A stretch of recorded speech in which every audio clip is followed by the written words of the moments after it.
তোমাকে গ্রহণ করবে কিনা, তোমাকে স্বামী হিসেবে নিবে কিনা, আমাকে কয়েকদিন সময় দাও, আমার মেয়ের সাথে পরামর্শ করে আমি তোমাকে বিস্তারিত শুনিয়ে দিব। জোরে বলেন সুবহানাল্লাহ। চলে গেছে, যাওয়ার সময় বলতেছে একটা মোসাফাই করে যায়। মোসাফার দোয়া বলেন তো, তো ছেলে করতেছে ইন্নামাল আমালু, শুনে শুনে কারে কথা বল না কারে।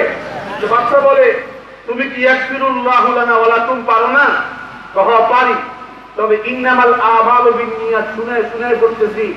আমি যে হাদিসটার উপর আমল করতেছি আমি বুঝে নিয়ে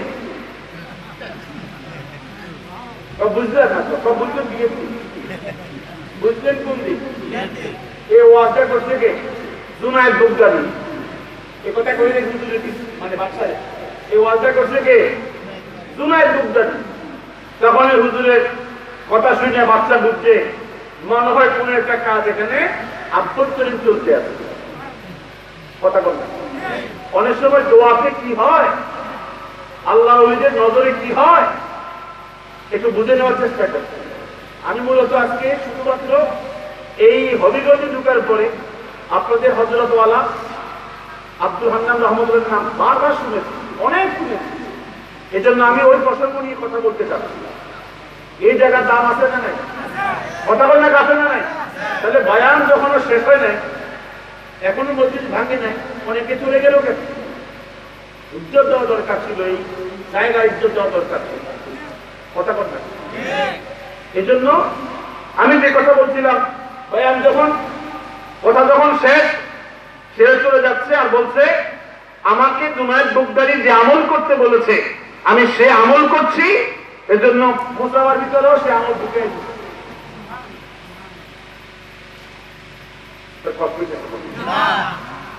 এখানে সে কথা কর না, আমরা জোরে করছি আমি তো আমরা করে যে হালাতে পাইছি আমার নিজেরই ওয়ালা ভুলে গেছি। ইনশাআল্লাহ বলে চলবো তো ইনশাআল্লাহ। তাহলে আমাদের দোয়া দরকার আছে না নাই? আহলুল্লাহদের সুবতের প্রয়োজন আছে না নাই? এরপরে ছেলে চলে গেল, বাচ্চা গিয়ে মেয়েকে বলতেছে 19 জন প্রস্তাব দিছে, একটাও আল্লাহওয়ালা পাইছি না। আজকে 20তম প্রস্তাব আল্লাহওয়ালা প্রস্তাব আসছে। আমি ছেলেকে পাইয়া সন্তুষ্ট হয়ে গেছি, এখন তুমি সন্তুষ্ট হয়েছো কিনা আমাকে একটু পরিষ্কার করে বলো। মেয়ে বলে এটা কোন বাচ্চা ছেলে? মেয়েটা আল্লাহওয়ালা বলে জিজ্ঞেস করে তার দরকার কি? মা কথা কথা কি? তখন মেয়েকে বলে হুয়াল ফকির ইবনুল ফকির, মালওয়ালা মনে করো না, সে হচ্ছে ফকিরের ছেলে। চরিত্র ঠিক আছে, নামাজ ঠিক আছে, উপার্জনও ঠিক আছে। তবে মেয়ে আমি 100 তাকে চয়েস করেছি। তুমি মনে করো না তুমি খুব কষ্টে থাকবা, আমার সম্পদের 3 ভাগের 1 ভাগ তোমাকে দিয়ে দিলেই বড় লোক হইতে পারে। কথা বল না, তুমি রাজি হয়ে যাও। মেয়ে তখন মুস্কি এসে বলে আমরা যখন 100 রাজি, আমিও 100 রাজি। আসতে দিলেন সুবহানাল্লাহ। মেয়ে কি রাজি হয়েছে নাকি না রাজি? রাজি। রাজি হওয়ার পরে মেয়ে বলতেছে বাবা যেহেতু ছেলে আমাকে চাইতেছে, বিয়ে করার জন্য প্রস্তাব দিছে, আমার একটা শর্ত আছে। কয়টা শর্ত? যদি ছেলে পূরণ করতে পারে তাহলে আমি তার সঙ্গে বিয়ে বসতে রাজি। যদি সে পূরণ করতে না পারে, যে পূরণ করতে পারবে আমি তার সঙ্গে বিয়ে বসবো। তো বাচ্চা বলে তুই বলো মাত্র কাজ তো কয়টা, কি শর্ত বলো? তো মেয়ে বলতেছে আমার দাদা মামুনুর রশিদ যুদ্ধে যাওয়ার সময় আসরের নামাজের ওযু করতে গিয়া হুঁচট খেয়ে পড়ছিল নদীর পাড়ে। এই এক হুঁচটের সময় হাতের আংটি ছিটকে গিয়া নদীর ভিতরে গিয়ে পড়ছিল। এই আংটি আমার দাদাও পায় নাই। আপনি 17 বছর খুঁজছেন, কয় বছর? 17 বছর খুঁজছেও আমার দাদার আংটি খুঁজে পান নাই। যদি এই ছেলেটা আমার দাদার হারানো আংটিটা ও নদীর ভিতর থেকে খুঁজা 7 দিনের ভিতরে আমার হাতে পৌঁছাইতে পারে তাহলে আমি রাজি, না হয় আমি রাজি। যেমনি ঘুরে এসে চাই দিছে কথা কয়। আপনি কোন সে কাজটা কি সুলতান? কয় বছরে গান হয়েছে?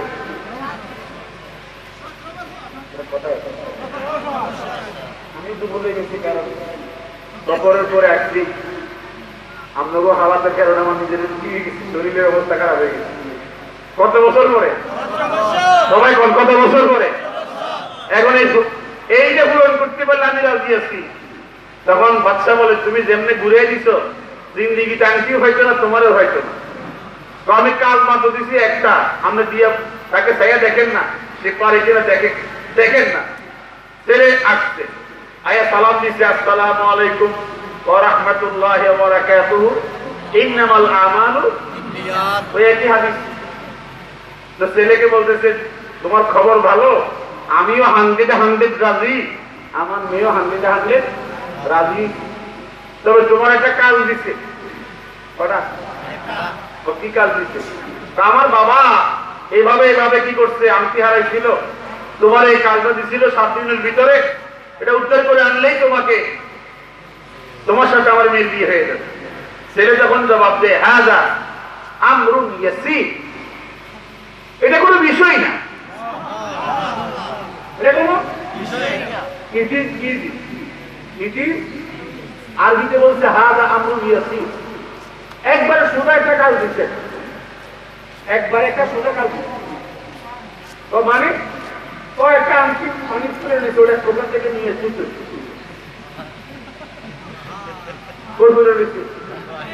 এখানে ওখান থেকে নিয়ে এসতে হবে। আংটি তো মাছে খায় না, মাছে খায়, পানির কোনো প্রাণী খায়, এটা পানি তুলে ওখান থেকে নিয়ে এসতে হবে। বাচ্চা তখন বলে, হ্যাঁ আমরা আসি, অনেক কঠিন কাজ, আমি 17 বছর পাইছি না। তা আমি তো লাইন আছে, লাইন নেই, আমি লাইনের উপরে আছি। মারহাবা বলে, আপনি লাইনের মধ্যে ছিলেন না, এই জন্য পাইছেন না। বাচ্চা যে কাম দিয়েছেন আমারে, 7 দিন ইনশাআল্লাহ লাগবে না, ইন্নামাল আমালু বিন্নিয়াত আমার সাথে আছে। আমরা কাপড় চোপড় কিনছি, কাপড় চোপড় কিনেন গা, 7 দিনও লাগবে। মাথা ডরাই গেছে, বলছে কি যার আল্লাহ হয়ে যা, মাখলুক সত্তা অধীনে চলে আসে। বিশ্বাস করেন, যার আল্লাহ হয়ে যায়, সব মাখলুক তার পায়ের তলে চলে আসে। কে করে দেয়? কতক্ষণ কে করে দেয়? ফাইযা আহবাবতু ফাকুনতু সামাহু আল্লাযী ইয়াসমাউ বিহি।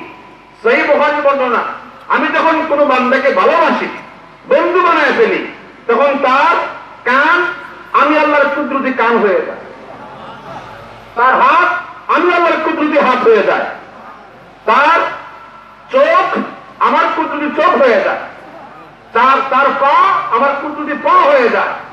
আপনারা না হাদিসে। এখন এই ছেলে বলতেছে, আপনি প্রস্তুতি গ্রহণ করেন, আমি আংটি নেওয়ার জন্য যাইতেছি। এ তিনি জালবান উরাশিহুন নাহারা। যারা আলেম ওলামা তারা বুঝতে লেগে, সাধারণ যারা বোঝেন না। ছেলে বলতেছে, বাচ্চা এই আংটি তো উদ্ধার করতে হবে, পানি হিচ্ছা, কথা কথা আমাকে বালতি দে, কি দে, কয়টা? একটা বালতি দে, আমি নদী হিচ্ছালাম, একটু নদী হিচ্ছে। পাগল কত খারাপ ঠিক। বাচ্চা তখন বলে, আমি ডুবুরি দিয়ে কথা পূজা করছি, আমার ডুবুরি হারাই গেছে, আর তুমি বালতি দিয়ে নদী হিচ্ছালে না। পাগল মাথা কাছে না, এই তুমি কি পাগল যে আর কেউ জানিনি, তুমি তো পুরো অসুস্থ। তখন ছেলে বলে, আমাকে এত অসুস্থ বলতেছে, আপনার মেয়ে কি? আপনি কি কথা কথা, আপনার মেয়ে বলল কিভাবে 7 দিনের ভিতরে, যেখানে 17 বছরে পায় না। আমার দেওয়া দরকার ছিল 40 বছর। আপনার মেয়ের কোনো দোষ নাই, দোষ সব আমার কান্দের উপর। কথা বলে ঠিক কিনা? আপনি মানলেন কেমনে? নিজে 17 বছর পাইছেন না, আমি বেটিলেন না কেন? আমি তো পাইছি 17 বছর, আমি 7 বছর পাই।